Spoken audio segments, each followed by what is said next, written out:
Y paso a la intervención de los responsables de la derecha extrema y la extrema derecha de nuestro país. La verdad es que es muy difícil hacer distingos entre ustedes porque, en fin, han llegado ya a tal nivel de antipolítica que no soy capaz de distinguir entre la intervención de la señora Mejías y la intervención del señor Palencia. Es que han hablado de lo mismo. Han hecho una descripción de caos, de catástrofe, de incidencias, han hablado de mis vacaciones, del golf. Es decir, ¿en qué se distinguen ustedes? O sea, en el caso de la señora Mejías, ya le he dicho otras veces que lo entiendo, porque es que realmente usted ha sido un comodín. Usted ha pasado por Ciudadanos, por las Juventudes del PP, por el Partido Popular, ahora por Vox, y ya solo le queda acabar la fiesta. Y ya le vaticino que acabará usted la fiesta, seguramente donde le corresponde. Pero lo lamentable es lo del Partido Popular. ¿Encuentran ustedes alguna diferencia? Si es que no la hay, ni en materia migratoria, ni en materia de infraestructura, si tienen el mismo discurso. Uno cabría esperar del Partido Popular, un partido de gobierno, de Estado, un discurso mínimamente serio. Es decir, venir aquí a hablar de qué es lo que pasa y qué es lo que a su juicio se puede hacer para resolverlo. Pero no, vienen a hablar de lo mismo, hacen exactamente el mismo discurso. Y mire, señor Palencia, vamos a ver. Ustedes tienen por costumbre en el Partido Popular hacer un doble lenguaje que diferencia enormemente las situaciones en las que ustedes están en el Gobierno con las situaciones en las que están en la oposición. Mire, yo les dije el otro día que vivíamos el mejor momento de nuestra historia ferroviaria, sin ninguna duda, ¿no? Somos líderes tecnológicos en materia de interoperabilidad, sistemas de señalización, circulación. Y fíjese el salto que hemos dado en los últimos 50 años. En 1975 circuló por nuestras vías la última máquina de vapor que todavía prestaba servicio en España. La tienen ustedes en el Museo de Ferrocarril. Les invito, la primera vía a la derecha, ahí está, una máquina fabricada en los 60 y que prestó servicio hasta el año 75. Desde entonces hasta ahora hemos pasado de ser un país que utilizaba el vapor en el año 75 a ser un país que es el líder en alta velocidad de la Unión Europea y el segundo país del mundo. Y claro, esto no lo tapa toda la posverdad que ustedes quieran utilizar. Ustedes viven en la posverdad y por eso convierten incidentes, a los que no voy a restar ni un ápice de importancia, en tragedias irreparables. Eso ocurre cuando están en la oposición, porque cuando gobiernan lo que hacen es practicar una neolengua que reduce sucesos terribles a simples anécdotas. Vayamos con los ejemplos, porque esto es así desde que hay democracia en este país. Debe ser algo consustancial, a la derecha, desde la propia transición. Yo recuerdo ahora al que fue ministro de Sanidad de la UCD. ¿Se acuerdan ustedes del señor Sancho Roth? ¿Se acuerdan ustedes del síndrome de la colza? Yo era pequeño entonces. ¿Saben cómo lo calificó aquella cuestión que produjo la muerte de miles de personas en nuestro país? Dijo que era un bichito del que todos conocemos el nombre y el primer apellido, nos falta el segundo. Es tan pequeño que si se cae de la mesa, se mata. Esto es lo que dijo el señor Sancho Roth en aquella crisis, es así, importante. Pero es que hubo otras después y la estrategia ha sido siempre la misma. Llegó el Prestige, la mayor catástrofe medioambiental de España, cuya contaminación, pues los señores del Partido Popular, porque gobernaban entonces, quisieron reducir a hilillos de plastilina que salían del barco, ¿no? Mintieron alevosamente con la invasión de Irak, con las armas de destrucción masiva, que todavía nos siguen causando vergüenza. Pero miren, Rajoy fue un maestro en esa neolengua orwelliana con la que hablan. ¿Se acuerdan del rescate financiero que ellos negaron?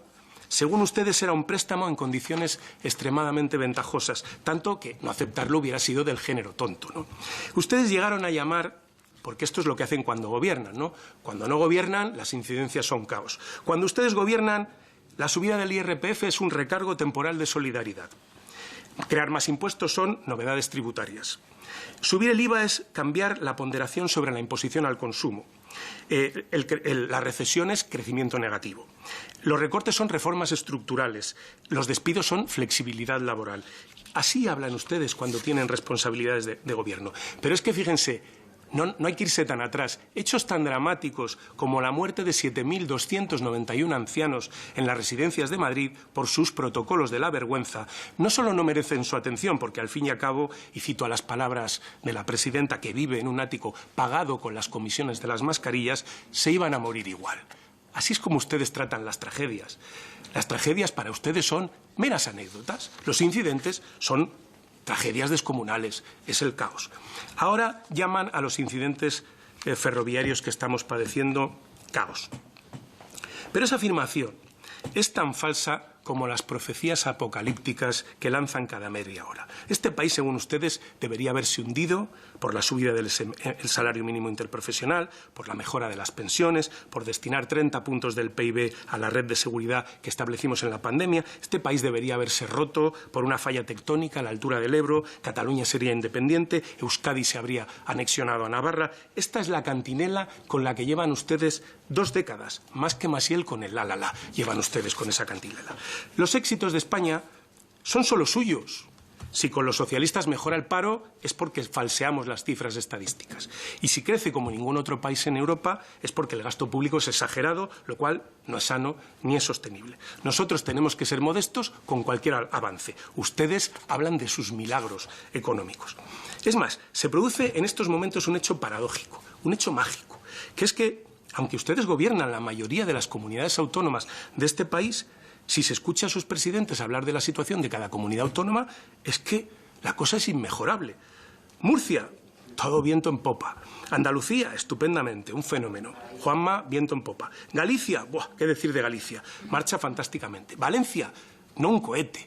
Eso es ya el halcón milenario. ¿Cómo es posible que el territorio que integra todas esas comunidades autónomas que van tan bien vaya tan mal, señores del Partido Popular? ¿Cómo es posible que el paro mejore en todas las comunidades autónomas si uno escucha a los presidentes de sus comunidades, gracias, por supuesto, a la labor encomiable que hacen, pero cuando sumamos las cifras y vemos que el paro se reduce en el conjunto del país es porque maquillamos las cifras, que por cierto nos envían los presidentes autonómicos? ¿No se dan cuenta de que ustedes están instalados en la tragedia cuando están en la oposición y en la euforia cuando están en el Gobierno, aunque sea tan difícil de conciliar tragedia y euforia en este momento? Tan difícil porque ustedes gobiernan las comunidades autónomas. Y al final llegamos pues, al punto en el que debemos todos ponernos de acuerdo, que es que la tragedia de España no es de España, es de ustedes.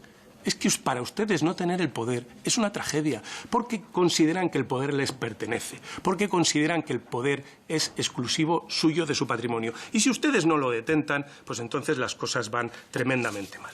Me reprochan ustedes que he tardado en comparecer en el Congreso 20 y pico días, ¿no? 23 días. ¡Wow! Es tremendo, ¿eh? Llevo, no sé si es la tercera o la cuarta comparecencia desde que soy ministro. Oiga, la ministra que decidió que el túnel entre Chamartín y Atocha tenía que ir por vía única durante 800 metros, o que decidió que Galicia y Madrid se comunicaran con vía única, o León y Asturias, no compareció ni una vez en su primer año de mandato. No sé si compareció alguno, porque como tenían ustedes mayoría absoluta, pues claro, ustedes utilizan la ley del embudo. Les corre mucha prisa que comparezcamos nosotros, pero cuando les toca hacerlo a ustedes, pues todos son pegas. Y fíjese, es que las pegas son tan recientes de este mismo verano que deberían sonrojarles a ustedes. Miren, me hablaban, y voy a relacionar esto con la auditoría. Es sorprendente que ustedes me echen la auditoría en cara, como si fuera algo negativo. ¿Alguna vez en la historia de los casos de corrupción o presunta corrupción del Partido Popular ha hecho el PP alguna auditoría que haya sido útil para el esclarecimiento de los hechos? Díganmelo. Díganmelo. Dicen que la auditoría es una cortina de humo. Pues oiga, han perdido ustedes, vamos, han tardado ustedes 0, en llevarla al juzgado. Para ser una cortina de humo, la han utilizado ustedes como prueba en el procedimiento judicial. ¿Se imaginan que en la trama Gürtel o en algún caso de corrupción del Partido Popular, el Partido Popular hubiese hecho algo por esclarecer los hechos? Y no solo eso, es que su historial es todo lo contrario. Ustedes han utilizado un martillo para romper las pruebas. Y yo he puesto a un equipo de funcionarios con entera libertad a esclarecer lo que pudieran esclarecer de los hechos que sucedieron en mi ministerio. Esa es la diferencia entre ustedes y nosotros. Y por eso hay una diferencia entre la corrupción que a ustedes les afecta y la que nos pueda afectar a nosotros. Que nosotros reaccionamos ante la que nos afecta dando muestra de que no es una corrupción institucional, ni organizativa, ni endémica, porque nosotros no protegemos al corrupto. Ustedes sí, ustedes le mandan al corrupto mensajes de que sea fuerte. Nosotros no. nosotros ponemos a la maquinaria de la Administración para averiguar quién cometió los hechos. Y esa es una diferencia fundamental entre ustedes y nosotros. No nos parecemos ni en el blanco de los ojos. Pero mire, hay una cuestión que no puedo pasar por alto, ya que ustedes se quejan tanto de que yo tardo en comparecer. Cuando he comparecido, oiga, estoy hoy aquí a petición propia. A petición propia. A petición propia. Si yo no hubiera pedido comparecer esta semana, yo no estaría aquí, porque las comparecencias que ustedes quisieron forzar las perdieron en la mesa. Se lo recuerdo. Sí, sí. Sí, sí, sí, sí. Si no llega a comparecer, podemos ir a los mejores. He comparecido voluntariamente, pero miren ustedes, por hablar de auditorías y de comparecencias. Hay un caso similar de fiscalización que les retrata, de estos días. Me refiero al informe del Consello de Contas de Galicia sobre el Hospital Álvaro Cunqueiro de Vigo. Porque yo venía aquí a hablar de trenes, pero usted ha querido colar aquí de rondón la corrupción, pues yo le voy a responder. La joya del modelo sanitario concesional de Feijóo y del que tan orgulloso dice sentirse. El informe se hizo público hace menos de un mes. Y es demoledor. Concluye que debido al modelo elegido por la Xunta de no separar el coste de la obra y los de explotación de los servicios, el hospital tuvo un sobrecoste de 470 millones de euros. Lo voy a repetir, 470 millones de euros de sobrecoste. Sobrecoste y Partido Popular son dos cosas que van íntimamente unidas. Lo fueron durante las etapas que ustedes gobernaron mi ministerio. El señor Álvarez Cascos, uno de los ejemplos mayores de sobrecostes en todas las obras que desarrolló. Pero al parecer, en las administraciones autonómicas, ¿qué le voy a contar a usted, señor Palencia, que podríamos hablar del Hospital de Burgos? Según el Consello, la inversión no cumplió con los objetivos marcados. Entre ellos, le estoy leyendo la auditoría, entre ellos el de asumir el incremento de población. Tampoco respetó la superficie útil que contemplaba el proyecto, que se vio reducido hasta en 2 ocasiones pese a su carácter obligatorio. Es decir, reducieron 20.000 metros la superficie del complejo hospitalario, pero el precio se incrementó. Es mágico. Esta modificación del contrato fue ilegal, porque, leo textualmente, contraviene los principios de igualdad de trato, de no discriminación, de concurrencia y de transparencia que debe regir la contratación pública. Se lo aclaro, se rebajó la superficie, pero no el precio en beneficio de los adjudicatarios de la concesión.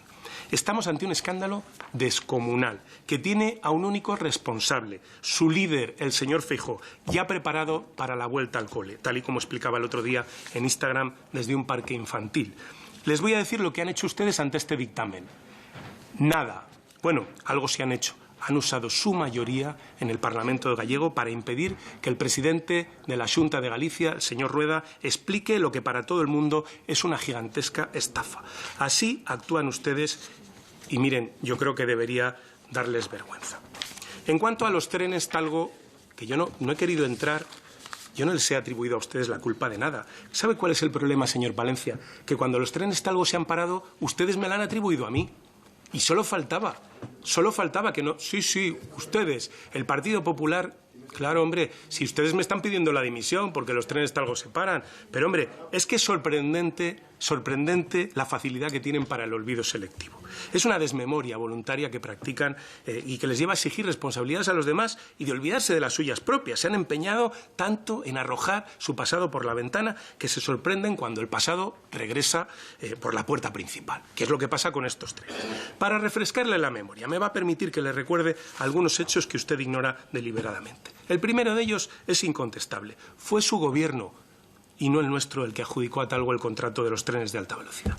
Fue una adjudicación polémica, sí, ya que se hizo con una rebaja superior al 40% del precio de licitación, que algunos consideraron temeraria. Por razón de mi cargo y de todo lo que está en juego, no voy a ser yo quien cuestione el concurso, aunque sí lo hizo alguna empresa, por ejemplo, Bombardier, que lo llevó a la Audiencia Nacional. Lo que sí diré, y lo repito porque lo he dicho otras veces, es que fue una apuesta cuando menos arriesgada, porque compramos un tren que no existía. Un prototipo, un dibujo, un modelo. Y a lo mejor hubiera sido acertado comprar 5, pero ustedes compraron 30. Es decir, hicieron lo que se llama una machada, ¿no? Comprar un tren que no existe y arriesgarse a que pudiera fallar. Y compraron 30 trenes. 30 trenes. Su ministro de Fomento, el señor de la Serna, se vanaglorió entonces de la decisión. Sus palabras exactas fueron: es el mejor tren para Renfe, es el más moderno y también el más barato. bueno, bonito y barato. ¿Han cambiado ustedes de opinión sobre lo buenos, bonitos y baratos que eran los Abriles? ¿O están llamando mentiroso al que fue su ministro de Fomento?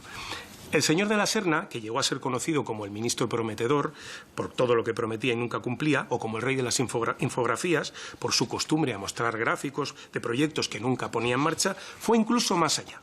En su opinión, y pese a que, a diferencia de sus competidores que ya rodaban en fase comercial, el resto de trenes que concurrieron eran trenes que existían, rodaban y funcionaban.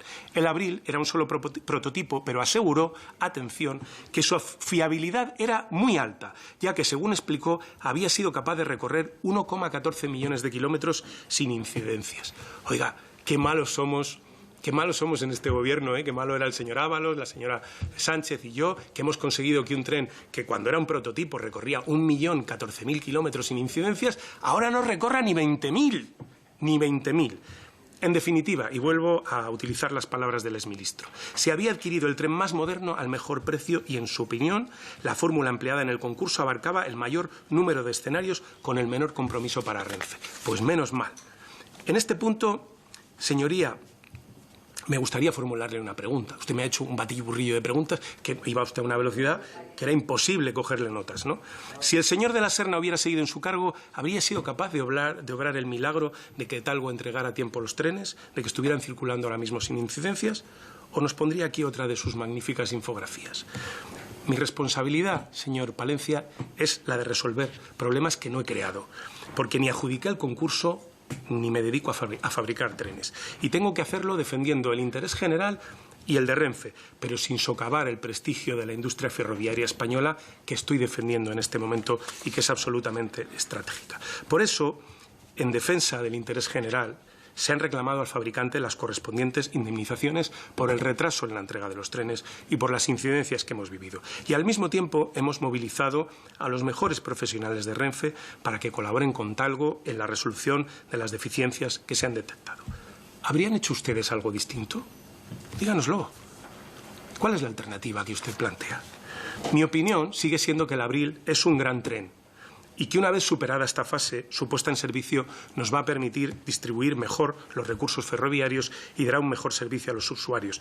Les digo esto porque es mi convicción personal y también porque es mi obligación como ministro de Transportes. A diferencia de ustedes, que son lapidadores profesionales, no seré yo quien arroje piedras contra nuestro tejado.